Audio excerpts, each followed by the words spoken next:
Hello everyone. In today's video, I will show you how you can transfer your Etisalat SIM card ownership in 2026. So if you want to move a mobile number from one person's name to another, here is how you can do it the correct way. So first of all, you can basically do it by visiting to the Etisalat store. The ownership transfer requires identity verification for both the parties. So this process must be done at Etisalat branch.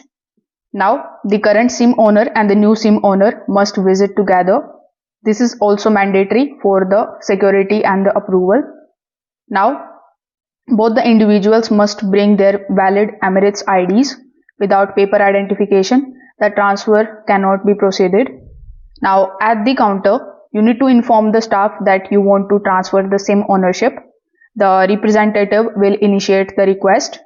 Etisalat will verify the existing owner's details and they are also going to check the new owner's eligibility. If the SIM has outstanding bills, active contracts or installment plans, they may need to be cleared before the approval. So once everything is verified, the SIM card will be officially registered under the new owner's name.